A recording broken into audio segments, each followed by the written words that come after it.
2018년 민음의 시 내가 사랑하는 나의 새인간 김복희 시집 중에서 느린 자살이라는 시 한번 볼까요? 느린 자살 김복희 선생님 한번 말씀 한번 해보세요.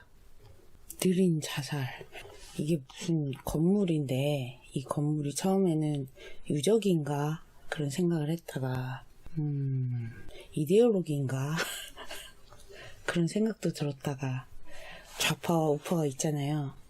반공, 멸공 이게 굉장히 중요했었는데 어느 순간에 뭐 독재도 하게 되고 그거의 부작용으로 민주화 투쟁이 일어나고 그러면서 많은 사람들이 억울하게 죽기도 하고 반작용이 생겼잖아요. 어느 순간에 역사가 반대로 또 멸공이 중요한 게 아니라 평화가 중요하고 민주화가 중요하고 우리나라가 다 수용해야 되고 그렇게 되면서 이게 기울기가 살짝 기운 것 같이 보이다가 완전히 이제 역전된 것처럼 보였거든요. 그런 것들이 이데올로기가 쓰러져 가는 게 느린 자살인가. 근데 이게 시계가 그렇잖아요. 상승이 있고 하강이 있으면 다시 상승이 있잖아요. 그게 돌고 돌고 돌아서 계속 느린 자살로 갈 것 같아요. 처음에는 신선하고 새로웠던 것도 시간이 흐르면서 느린 자살로 바뀌고. 예. 그 일본도 인구 절벽이고 지금 우리나라도 굉장한 인구 절벽이잖아요. 아이들을 안 낳잖아요. 줄어들어 왔잖아요. 지금 들어가는 아이들이 한 80만 명 정도 가까이 옛날에는 됐다가 지금은 거의 한 절반으로 떨어졌죠. 네. 예. 절반이 아니고요. 한 4분의 1로 떨어진 것 같은데요. 그래요? 3분의 1. 예. 3분의 1을 4분의 1 쪽으로 가고. 한 120만 명 정도 되다가 지금 그 정도 됐나요? 지금 한 30만 명에서 밑으로 더 내려가고 있지 않나요?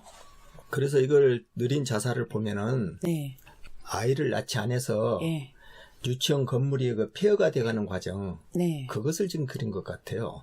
초등학교도 폐교를 하고 그런 것을 지금 그 묘사를 하고 있는 것 같다는 생각이 들었어요. 예, 그래서 한번 그걸로 한번 봐보게요. 건물이 자살을 하는 게 아니고 사람들이 결혼을 안 하고 그 가는 거 그걸 느린 자살로 보지 않았나 저는 그렇게 보여져요. 한쪽은 그렇게 보이고 또 옆쪽은 예. 어떤 이데올로기가 쓰러져가는 예. 사회의 전환 시대가 바뀌는 것 같은 그 서서히 그것도 한 그렇게, 건물이 사라져 가는 것이죠. 그렇게 보이고 예. 예. 느린 자살 김복희 아름다운 건축물이 조금씩 무너지는 것을 보았다. 그 건물은 더 이상 우편물을 받지 않는다. 이루 말할 수 없이 아름다운 벽돌이라고 유리라고 나무 창틀이라고 생각했다. 그것들을 만든 장인들, 그 모든 것을 설계한 자, 대금을 지불한 자, 그들은 건물의 일부가 되었다. 그들이 여전히 살아있다는 것이 믿기지 않았다. 그 아름다운 건축물, 원래 유아원 같은 데 엄청나게 아름답게 잘 꾸미잖아요.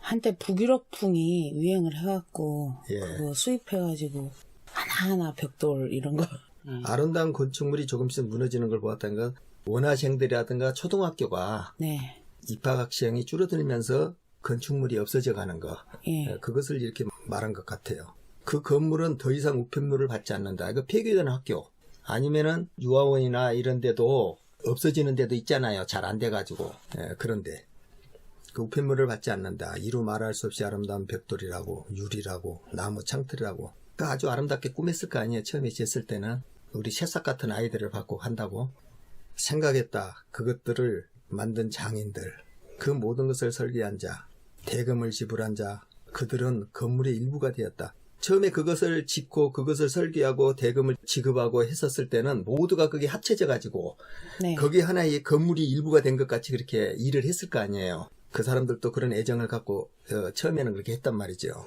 네, 병원들도 가보면은 예. 그 설립자 해가지고 식수도 있고 비석도 있고 벽에 뭣도 막 액자도 있고 동상 비슷하게 그런 거 있잖아요. 부조로 돼 있기도 하고 예. 그런 식으로 이제 건물의 하나의 데코레이션의 하나로 예. 그런 기분이 드네요. 예. 그래서 그들이 여전히 살아있다는 것이 믿기지 않았다는 것은 그러니까 그 설립자라든가 그 네. 사람들의 그 노력이 살아있는 것 같이 느껴지는 거야. 그리고 설립자에 대해서 그것도 뭐 또 새겨놨고 그랬을 거 아니에요. 건물은 사람이 없는데 예. 그거를 지은 사람들은 예. 어딘가에서 또 살아가고 있겠죠. 그래서 그들이 네. 여전히 살아있다는 것이 믿기지 않았다. 건물이 살아있지 않다는 사실을 믿을 수 없었다. 그런데 그 건물은 네. 무너져 내려가고 있잖아요. 네. 폐허같이 돼가고 있잖아요. 네. 관리도 안 하고 있잖아요. 그런 건물이 살아있지 않다는 사실을 믿을 수 없었다. 이게 살아있지 않고 그 사람들 마음속에는 그 건물이 살아있어. 네. 거기를 나왔던 유아원들이라든가 초등학생들은 그 건물이 살아있는 것을 기억을 하고 있고 자기가 뛰어놀았던 걸 다 알고 있어요. 네. 그런데 그 건물이 사라지고 있다는 거, 없어졌다는 거, 그런 것에 대해서는 믿을 수 없는 거야. 자기가 옛날에 뛰놀았던 그 학교 분교 같은 게 없어진 거 굉장히 섭섭해 하잖아요. 노란 원복을 입은 아이들이 건물을 뒤로 하고 단체 사진을 찍었다. 그 원화 건물에서 단체 네. 사진도 찍고 그게 앨범에가 박혀 갖고 있고 건물은 살아있어. 근데 가보면 실제로는 무너져 갖고 그 건물은 이제 없어지고 없는 건물이에요. 건물이 천천히 희미해졌다. 두 눈을 비비며 건물이 꾸는 꿈속에 살아있었다. 건물이 종종 상상하는 가장 아끼는 인물이었다. 자주 등장하지 않아서 건물에 애를 태우기도 했을 것이다. 건물이 천천히 희미해졌다. 두 눈을 비비며 건물이 꾸는 꿈속에, 그 건물 속에서 꾸는 꿈속에 유아원들이라든가 초등학생들이 꾸는 꿈속에 살아있었단 말이에요. 그 건물은. 그 건물이 종종 상상하는 가장 아끼는 인물이었단 말이에요. 그것은. 그러니까 거기서 자기도 어떤 인물이 되고 싶기도 하고 그 인물의 꿈을 꾸기도 하고 그리고 거기서 뛰놀기도 하고 그리고 지냈잖아요. 모든 건물은 그 설립자의 어떤 정신, 예. 이념 그걸로 시작이 되죠. 그렇죠. 자주 등장하지 않아서 건물에 애를 태우기도 했을 것이라는 것은 거기에 이제 갈 사람이 없는 거야. 네. 자주 등장해서 그 건물을 사용해주고 그걸 해줘야 될 아이들이 있어야 되는데 그 아이들이 없어진 거야. 그러니까 애를 태우기도 했다. 건물의 앞마당에 아름다운 책이 불타게 두었다.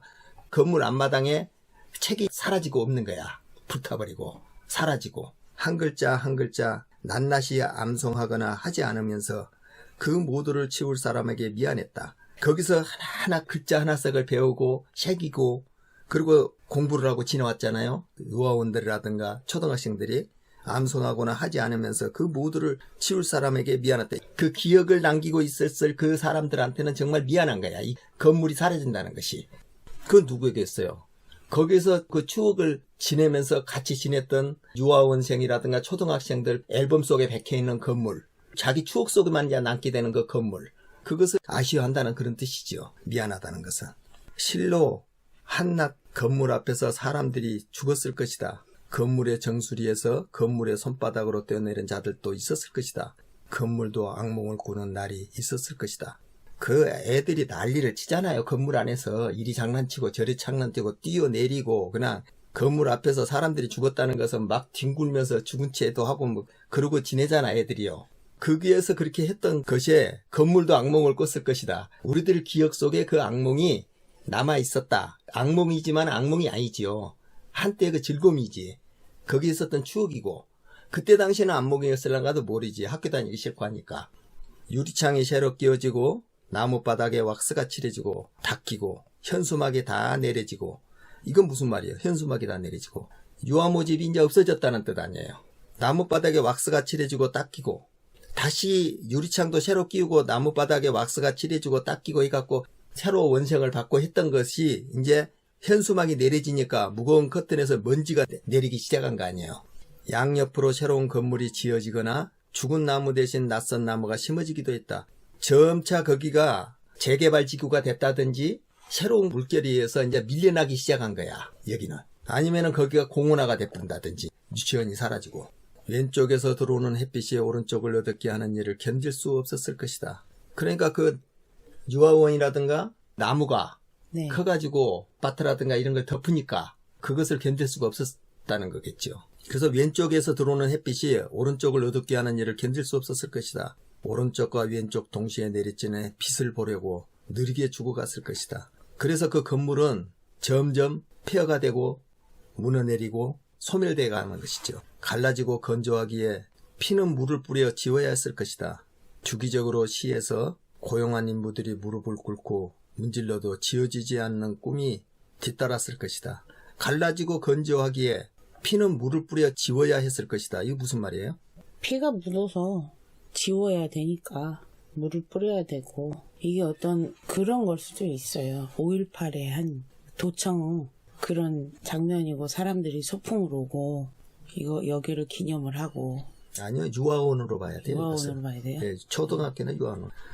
그러면 애들이 장난치면서 물감 네. 칠해놔놓고 한 거 그런 거예요. 그렇게 봐야지요. 그러면 이게 이제 건물이 점점 그 방치를 해놓으니까 거기에 와서 애들이 페인트 칠 해놔놓고 낙서하고 놀고 막 그런 것도 있었을 거 아니에요. 그 건물 관리를 한다고 시에서 주기적으로 와가지고 인부들이 그걸 문지르고 했을 것이다.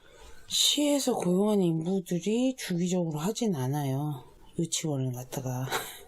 관청이라든가 관에서 관리했던 그런 재물, 자산에 대해서는 그렇게 하지만, 근대적 건축물의 하나일 수도 있어요, 이게. 조선시대, 조선총독부, 그 일제시대 때부터 있었던 그런. 느리게 죽어 갔을 것이다. 갈라지고 건조하기에 피는 물을 뿌려 지워야 했을 것이다. 그러니까 거기에 많은 사연이 있는 것을 물을 네. 뿌려서 지워가면서 기억에서도 지워가는 거예요. 그 피가 머리 그래요. 기억 속에 돌면서 기억을 지워가는 것이에요. 이게. 그 이를테면은 구한말부터 있었던 그 건물 같으면은 거기 소풍도 갈 테고, 아무튼 그러면 그 건물 앞에서 민주화 투쟁도 하고 사람들이. 유아원이라니까 여기는. 유아원이라니까요. 저는 유아원으로 안 보여가지고 그냥 노란 원복 입은 아이들은 거기서 소풍을 가가지고 사진 찍고 거기서 좀 놀고 그렇게 보이는데, 그러니까 이쪽 옆에 쪽 시를 보면 그렇게 보여요. 예. 그렇게도 볼 수가 있겠네요. 가서 네. 그 건물에서 그 사진 찍고 그런 건물에 가서. 네. 아름다운 책이 불타는 거라는 건 금서를 많이 지정했었잖아요. 예전에. 그래가지고 금서로 지정된 책들을 싹 폐기 처분하거나 그런 걸 수도 있고, 사람들이 죽고 뛰어내리기도 하고 악몽을 꾸고 이런 것들이 어떤 시대적인 아픔을 얘기하는 그런 장면 같고요. 그것도 있을 수가 그다음에 있어요. 재개발로 싹 밀어버리고 예. 새로 막 나무도, 좋은 오래된 나무도 막 베버리고. 이게 왼쪽에서 들어오는 햇빛이라는 것은 좌쪽에서 들어오는 네. 좌가 더 밝아지고 예. 오른쪽이 어두워지는 것을 견딜 수가 없었을 것이다. 이렇게도 볼 수가 있어요. 이데올로기적으로 네. 본다면. 그래서 네. 오른쪽과 왼쪽 동시에 내리쬐는 빛을 보려고 느리게 죽어갔을 것이다. 이게 양쪽 다 햇빛을 다 보다 보니까 이 건물은 건조해지고 갈라지고 거기에 그 피해 역사로 물들어졌던 그 건물이 네. 물을 뿌려 지워야 했고 계속적으로 그것을 그 역사적인 사실이라든가 이런 저런 것을 갖다가 주기적으로 세탁을 해가면서 지워가는 거야. 관에서. 네. 예, 관에 의해서. 예. 예, 그래서 지워지지 않는 꿈이 뒤따랐을 것이다. 그래도 지워지지 않는 것이 있거든요. 우리가 피해 역사로서 있는 6.25라든가 이 5.18이라든가 이런 저런 것들이 많이 있잖아요. 피해 역사가. 네. 예, 그런 것이 지어지지 않는 꿈이 그래도 뒤따라가고 있고 이 사람들 사이에 남아가고 있잖아요. 그래서 건물이 죽어간다는 것을 아무도 몰랐기에 건물은 살아있었단 말이죠. 그러면 그 건물은 이데올로기 같은 건물인 거야. 이것이 어느 이데올로기 하나가 무너지고 다른 이념으로 바뀌는 거야. 이게 그러니까 세대가 바뀌고 있다. 네. 뭐 이런 것도 되는 것이에요. 그래서 느린 자살이란 것은 한 세대의 자살이면 다른 세대가 다시 또 생긴다. 선생님이 처음에 봤던 일맥상통하는 면이 있네요. 저는 다 단순하게 아이들을 낳지 않고 거기에서 사라져가는 유치원이라든가 초등학교의 그 건물 그걸로 봤는데 이데올로기로 본 것이 조금 더 이 시를 보는 데가 조금 더 깊이가 있어 보이네. 왼쪽에서 들어오는 햇빛이 오른쪽을 어둡게 하는 것을 견딜 수 없었을 것이다. 이게 아주 핵심적인 포인트가 되겠구만요. 예. 오른쪽과 왼쪽 동시에 내리쬐는 예. 빛을 보기 위해서 우리가 오른쪽도 갔다가 오른쪽도 이렇게 빛을 쬐다가 왼쪽도 쬐다가 중립을 어느 정도 균형을 잡기 위해서 계속 발버둥 치면서 예. 헷갈리면서 어지럽게 계속 중심을 잡으면서 살아가는 거죠. 버겁게. 그래서 지어지지 않는 꿈이 뒤따랐을 거다. 그래 이데올로기 이념을 갖고 치열하게 그 살아온 세대가 있단 말이에요. 네. 지금 90, 80, 70 이 세대들은 6.25를 겪었고 월남전을 겪었고 반공세대란 말이에요. 철저하게. 네. 60대까지는 그래요. 그리고 50대, 40대는 민주화 운동한다고 학생 운동한다고 나가서 했던 그런 세대들이잖아요. 근데 그 밑에 30대, 20대는 그런 거 전혀 상관도 안 해버려요. 그래서 세대 간에 느리게 죽어가는 반공세대가 죽어가고 민주화를 했다고 하는 그 세대가 느린 자살을 하고 그 새로운 세대인 20, 30대가 그거 이념하고 상관없는 양쪽을 다 갖다 포용하는 그냥 자기네들은 그런 햇빛 왼쪽 햇빛 오른쪽 햇빛 보기 싫다 이거야. 그런 것이 아마 이 시에 더 맞다고 보여지네요. 그래서 건물이 죽어간다는 것을 아무도 몰랐기에 건물은 그래도 살아있는 거야. 이데올리가 죽었다 하지만 죽지 않은 거예요. 살아있고 그 마음속에 살아있고 그것에 대해서 이제 내가 안다. 뭐 이렇게 이야기한 것 같아요.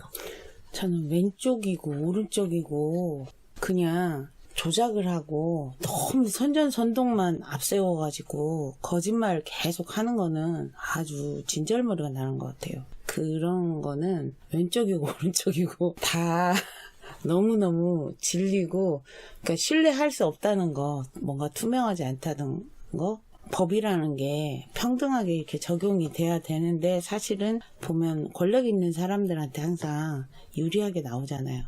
그렇게밖에 나올 수 없어도 결국은 약자가 기댈 곳은 법밖에 없단 말이에요. 근데 그 법과 법이 서로 이렇게 연결되는 지점도 있고 충돌되는 지점도 있고 배치되는 것도 있고 그런데 그 선출직을 찍음에 있어서 법에 대한 기본적인 이해는 좀 있는 사람들이 해야지 않을까 싶어요.